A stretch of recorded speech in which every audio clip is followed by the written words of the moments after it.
Welkom by die Civics Academy verkiesingsreeks. In hierdie video's verduidelik ons verskillende aspekte van verkiesings en waarom hulle 'n sentrale kenmerk van demokrasie is. Hierdie video illustreer hoe verkiesings vir munisipale rade werk. Hoe werk plaaslike regeringsverkiesings? Algemene verkiesings vir alle munisipaliteite word elke 5 jaar gehou. Die nasionale minister verantwoordelik vir plaaslike regering bepaal die datum wat nie later as 90 dae na die einde van die 5-jaar termyn van alle munisipale rade mag wees nie. Die Verkiesingskommissie van Suid-Afrika reël die verkiesings en verseker dat hulle vry en regverdig is. Dit word in meer detail verduidelik in ons video Wat is vrye en regverdige verkiesings? Stemming in munisipale verkiesings word slegs toegelaat by die stemlokaal in die stemdistrik waar jy geregistreer is. Hier is hoe die verkiesings werk. Daar is 8 metropolitaanse munisipaliteite, elk verdeel in wyke. Die helfte van die metroraadslede is wijksraadslede en die ander helfte is proporsionele verteenwoordiging of PV-raadslede.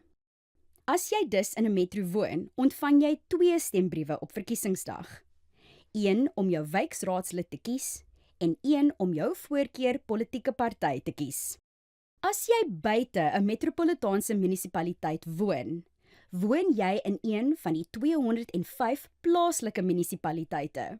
Net soos in metros is plaaslike munisipaliteite in wyke verdeel en bestaan die plaaslike raad ook uit helfte wijksraadslede en helfte PV-raadslede.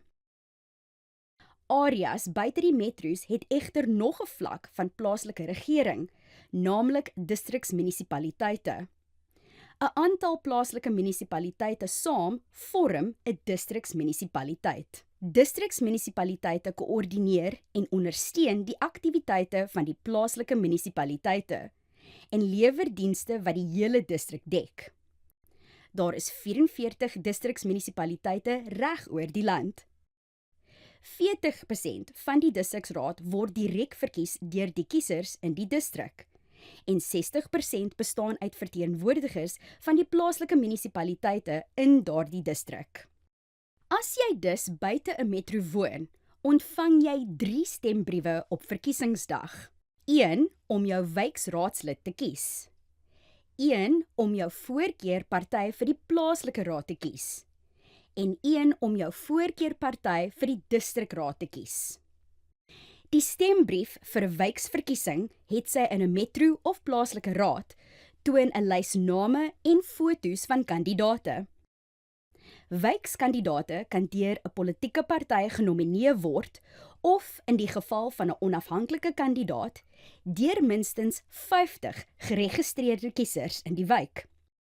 As my voorkeur wijkskandidaat nie wen nie, is my stem vermors?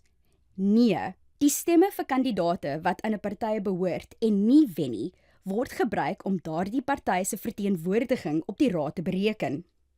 Selfs al het my voorkeurkandidaat nie gewen nie, help my stem dus sy of haar party om PV-setels te kry. Die stembrief vir 'n PV-verkiesing in 'n metro, plaaslike of distrikraad bevat slegs politieke partye, nie individue nie. Elke party het sy eie lys van kandidate wat die PV-setel sal vul as die party dit wen. In die verkiesing wen elke party 'n persentasie van die PV-stem, wat omgeskakel word in 'n aantal setels. Die verkiesingskommissie vul daardie setels deur die name van die party se lys van bo na onder te gebruik. Onthou, 60% van die distrikraad bestaan uit verteenwoordigers van plaaslike munisipaliteite in die distrik. Die grootte van daardie afvaardiging hang af van die aantal kiesers in die plaaslike munisipaliteit. Hoe meer kiesers daar in 'n plaaslike munisipaliteit woon, hoe groter is sy verteenwoordiging in die distrikraad. By sy eerste vergadering verkies elke plaaslike raad sy verteenwoordigers na die distrikraad. Raadslede word vir 5 jaar verkies. 'n Raadsetel kan egter vakant raak byvoorbeeld as 'n raadslid sterf of bedank.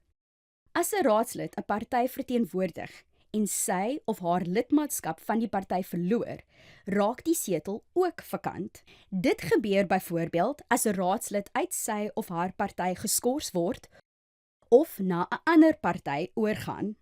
Die teenoorgestelde kan ook gebeur. As 'n onafhanklike raadslid by 'n party aansluit, raak die setel ook vakant. Wat gebeur as 'n raadsetel vakant raak? Dit hang af of dit 'n wijksetel of 'n PV-setel was. As 'n wijksetel vakant raak, word daar binne 90 dae 'n tussenverkiesing gehou.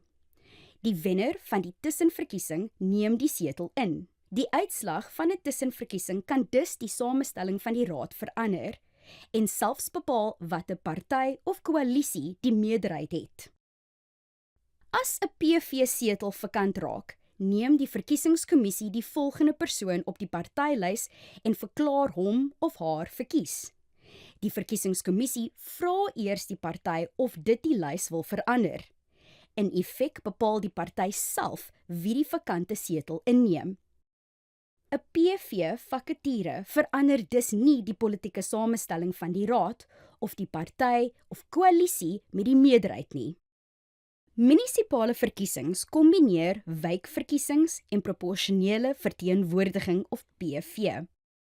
Die helfte van die raadslede word direk in die wijk verkies en die ander helfte kom van partylyste.